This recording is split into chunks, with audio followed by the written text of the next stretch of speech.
Hey everyone, welcome back to another exciting episode of Attack on Protections. Today I have Fluff joining me Hey, what's up, people? as we go over our semifinal round, which is a duel between me and Fluff. And oh my goodness, we need to change spots where we're doing these recordings at our local shop because I cannot see those leaders. Holy crap. Well, for people who can't see, I'm playing Soul Striker Reboot. Bancroft is playing Green Gotenks from set 11. Just in case you can't see it, sorry for the glare. Yeah, I'm going to have to do something about that. Yeah, that's it's, pretty rough. It's not really good lighting anywhere in that store, unfortunately, and that's why. I mean, you can see, don't get me wrong, but like for the way we try to record these, there's not a lot of good lighting for it, unfortunately. Yeah. But these are, you all know Gotenks. It's a good deck. Soul Striker, it had a lot of it reminded me a lot of elements from your Vegeta / Baby. Yeah, Soul Striker was really interesting. I really like this deck. It doesn't have the weakness that the Vegeta has of having to hit your leader to gain advantage. Yeah. It's a lot of fun. It's got a lot of gas between like turns 4, 5, and 6. And if you can hit the like Hachiak Secret Rare, that just helps you win games. It helps buy that extra turn to get into big power plays. And real quick, just going to Gotenks quick. I always practically the perfect setup. Turn 1, Gokul. Turn 2, Unison, Awaken. It's always nice.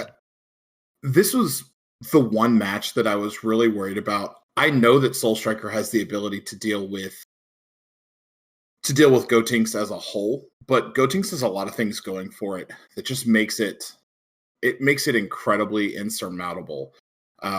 So it's consistent, right? Like pretty much every time you play a card, it's netting you pieces, it's netting you draws.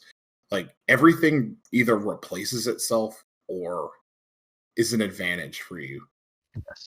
The reason why I was going into your leader so much is because typically Soul Striker can awaken on turn 3.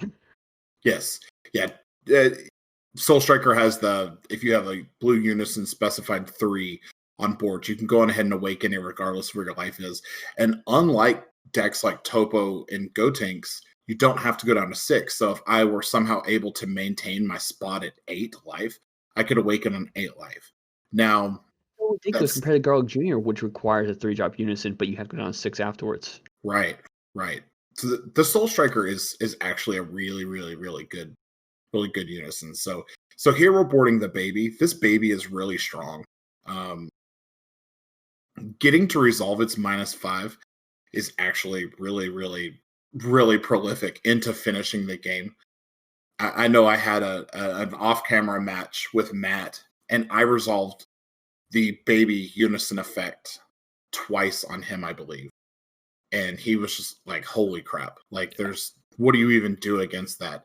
And Matt, if you see this, like pay attention to this match. Like if you all are having problems with Soul Striker and how to get around that turn, just pay attention. Real quick. Soul Striker, I can't remember when you awaken. What is it exactly? So when you awaken, you draw 2.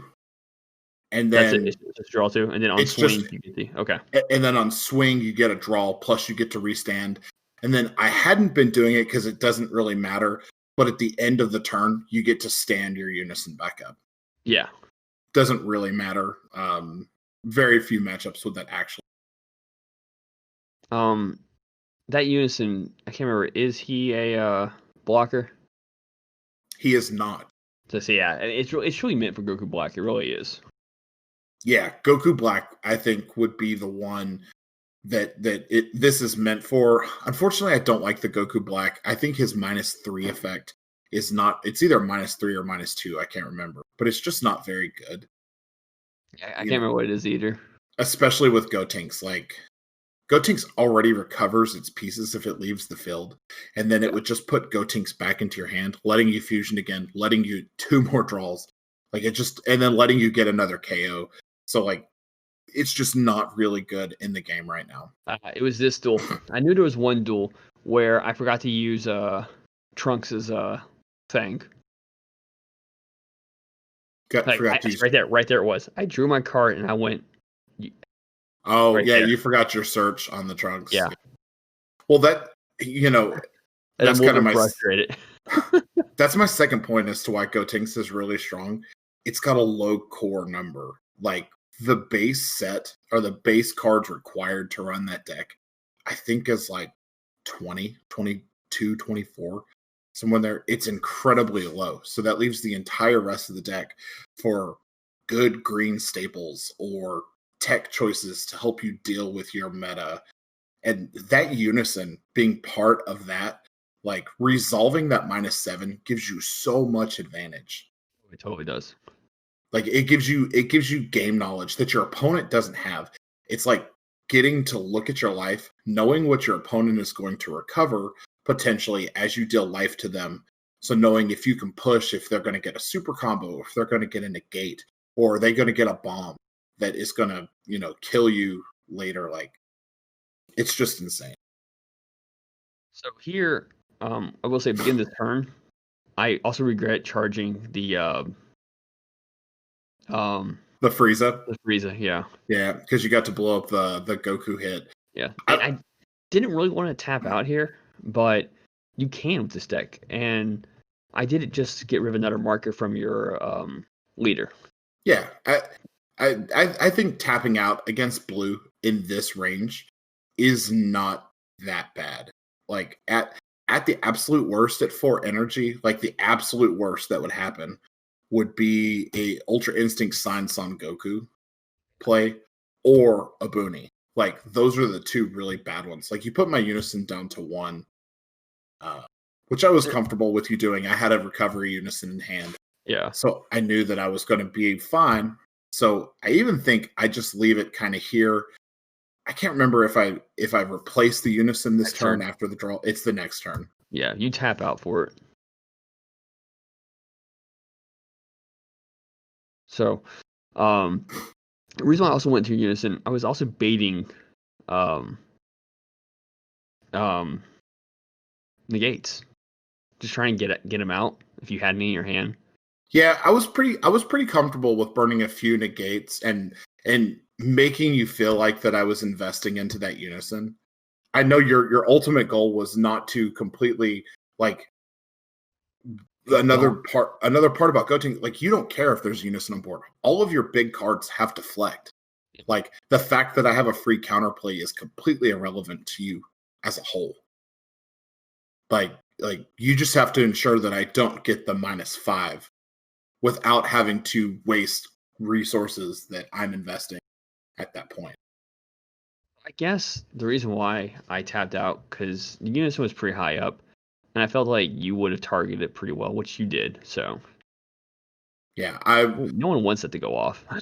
No, I've had a little bit of experience with this deck and our testing with it, and it is definitely it is something that you do not want to happen. Like it's 3 cards out of your hand, it's 1 card out of your life, which puts you comfortably into Gotenks' kill range at any point during the game. Plus, gives you invaluable knowledge. Like it's just knowledge that I can't recover from because I'm hoping for like that God Yu-Gi-Oh draw, like Heart of the Cards off the life, and there's just nothing there. You go ahead and pass. You tapped out, but I think you got the Abuni off. So I did get the Abuni effect. We were checking to make sure it was at the start of the main phase. And here you were like, dude, I haven't charged yet. I was like, yeah, okay, fine. Here. One thing that like I think you kind of control here that you show is like Gotenks' ability to pivot play.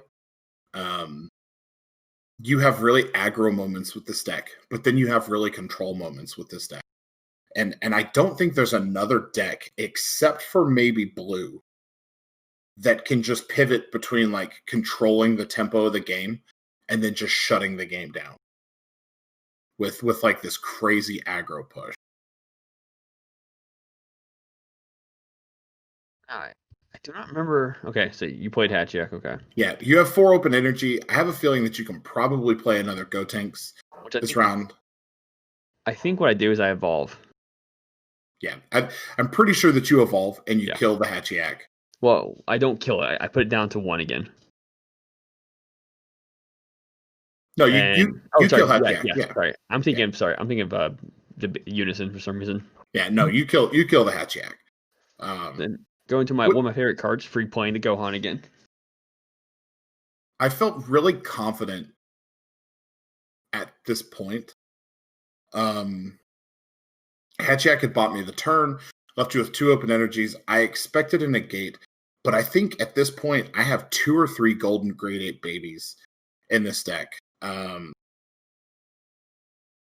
So I'm like, okay, I can afford here to, just go on ahead, burn the Hatchiyak. I'm thinking that I can get you into a pretty close to kill range this turn, if not kill you this turn.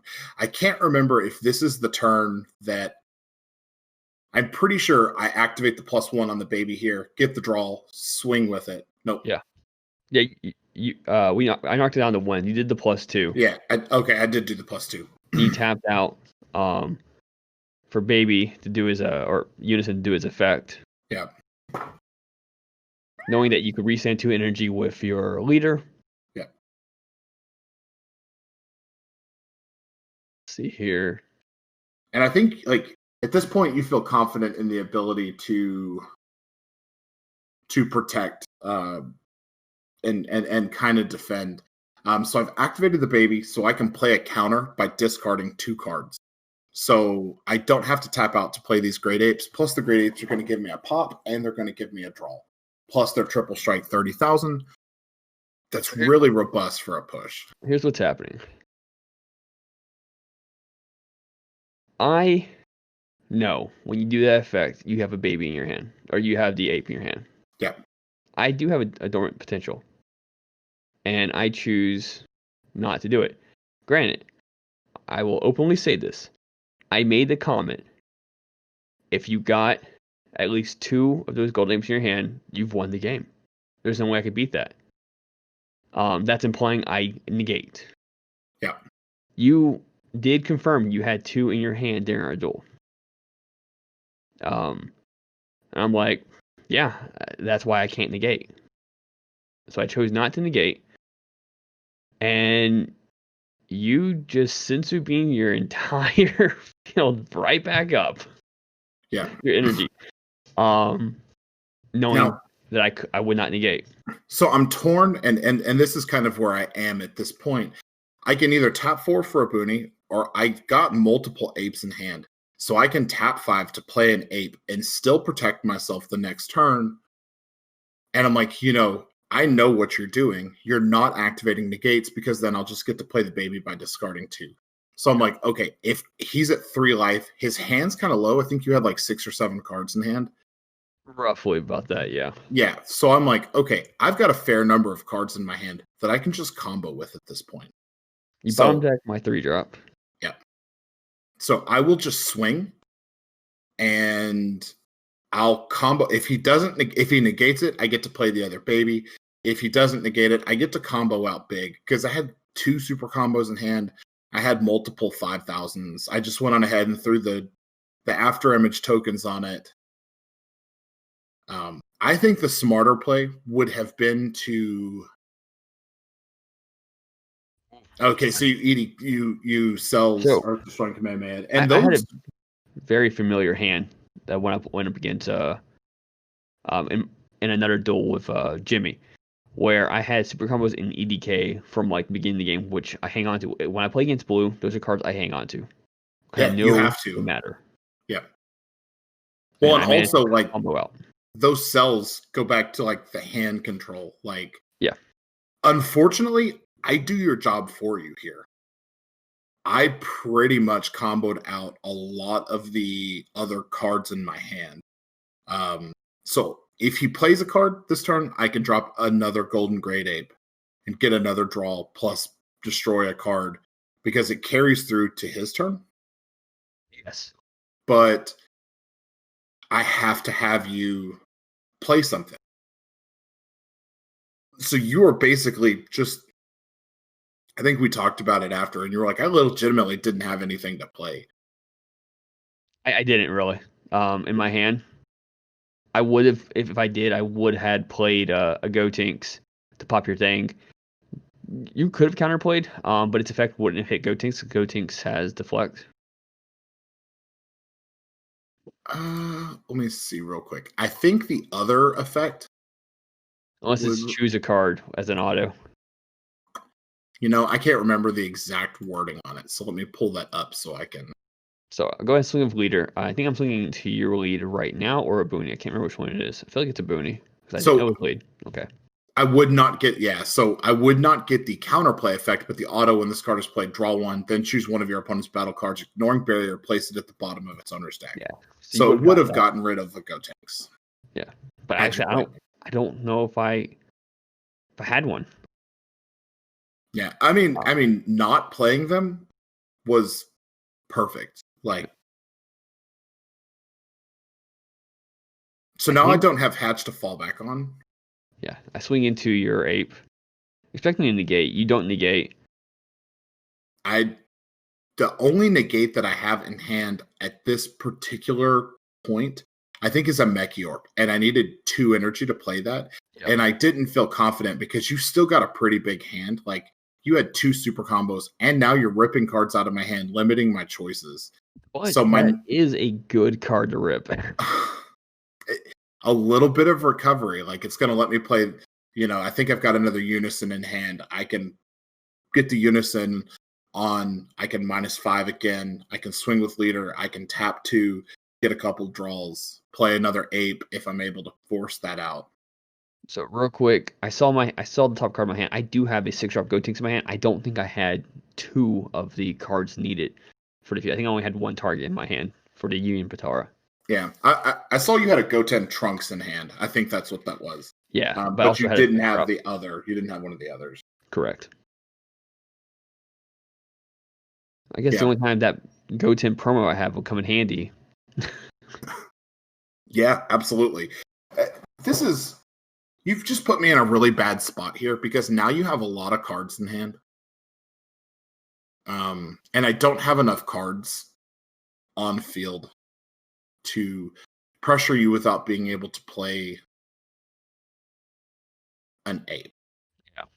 And so like I can either play in a boony, tap 4, and then sit on 2 energy for the defense. But you just Ribrianne me. My hand is getting smaller and smaller. Next turn. I think you ape first, then swing of lead, restand, and then ape. No? No, I go Unison, and I'm going to -5 again. And you're like, oh my God. Yeah. So I'm going to get a double strike here.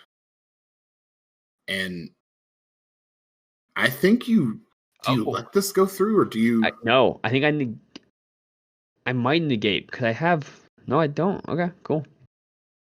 I know I have a freeze in my hand, so I'm not sure why I didn't negate to bait you out on that one just to like I just put dormant potential on top. Yeah, here it is. Okay. Negate. Discard the card. Which I shouldn't. I don't need to discard the card. I think. On dormant potential, you do, I believe. Did I not? Oh, maybe I was. Oh, okay. I was hoping you didn't have it, and I negated that time. Okay. Yeah, and so now I'm in a really bad spot. I have a Trunks counterplay with no Unison. I have a super combo. I have a Mechiorp. Yeah. My only option here is to try to get the Abuni off. So I comboed everything in hand just to see. But you still you've been comboing and taking care of my stuff, and you still have like 6 or 7 cards in my hand. At no point do you run out of resources with that deck. No. So super combo. Get rid of Roshi, original Kamehameha. Do I have another EDK? No, I had to get rid of my yeah, you don't need to get rid of the EDK here. Like you basically and so here I am. I've got 2 open energy. I think I forgot about the ape in my drop area. I did. I forgot about the ape. I should have paid the 2 for the ape there. Because I would have got the Abuni stand on my turn. Yeah. So I swing bleed. You take it. I think I outright pay 6 energy for it. Yeah, I swing with this to bait. If it was negate, it was. Yeah. And like this does nothing against you at this point. It was the only heroic prospect I saw the entire game. Yeah. And at this point, it just doesn't do anything against you. Like, and of course, I had to tap out for it because I didn't have a unison in hand. Yeah. I just wonder what the top 2 cards would have been, because I feel like had I been able to bait you into just tapping out for that, I wonder if I could have got it next game. The only thing is that you only had 1 standing energy if you did not get in the gate. Depending on what you got, it could have. It could have been nothing. Yeah. But it could have been a Dimension Magic. It could have been a Sensu True. Bean. It could have been another Ape. It How could many have Sensu Beans been. do you play? I run 4. Okay, so there's still one more out there for you then, yeah. I believe, Jimmy is like, I don't like Sensu Bean and the new blue, but my take on it is like Sensu Bean is still a really defensive tool. You don't really need it aggressively. I used it aggressively there because I was trying to bait you into using a negate so I could board another ape and just keep that pressure up. But like Gotenks holding true, like your hand size plus your just general durability, like Earth Destroying Kamehameha is so good in that deck. It is. And I think I played 2 or 3 of, and I play another one in my side deck, so just in case I need it. Yeah, and like you can literally rip your entire opponent's hand, and that's part of what like I made the mistake of playing the ape over the Ibuni and just having like the multiple resources on board to put pressure on you. But I was thinking like his hand is kind of low. We talked about it. If you did play Obuni, you would have sure had it, because I don't know if I had enough resources to stop all those attacks without having to use a negate. And if I used a negate, I knew the ape was coming out. So yes, it would have changed the game. I don't know that it would have guaranteed me victory, but it would have for sure changed the game. Yeah. And for sure, pulling that first ape out of your hand EDK was so nice, effectively, since you had 3. Yeah. Yep. That's like, yeah. I've been undefeated with blue so far. So that was the first time that I've lost with blue. But rightfully lost. Like, you played that game perfectly. When I activated the unison, you were like, okay, I'm just going to dig into the trenches. I'm not going to negate unless I absolutely have to. That comes from really playing against both you and Jimmy, who are both playing blue decks. So, I mean, like, that's what got me the win against Jimmy. He had to outright play it in one of our past duels, Yeah. So. Is Jimmy's not running the baby unison, is he? He's not. But the fact that every negate he has pretty much restands energy, so he's always has a ton of energy, and technically that ape's only 4 energy for him to play. Yeah. So that's a really good curve for 4 energy. Jeez, yeah. Okay. So, wow. But that is today's duel. Thank you all for tuning in. Fluff, you want to lead us out? Oh, yeah, like, subscribe, fun stuff. All right. I'm going to throw this out there because Jake usually throws this in, and I actually agree with this. Don't forget to go vote. It's really important. A lot happening right now. But as always, make sure to read your cards. Go on. If you're outside the United States, don't worry about it. It's not your thing. Yeah. Pray for us. If that's your thing, pray for us. As always, read your cards, know your place. Like always, fluff out.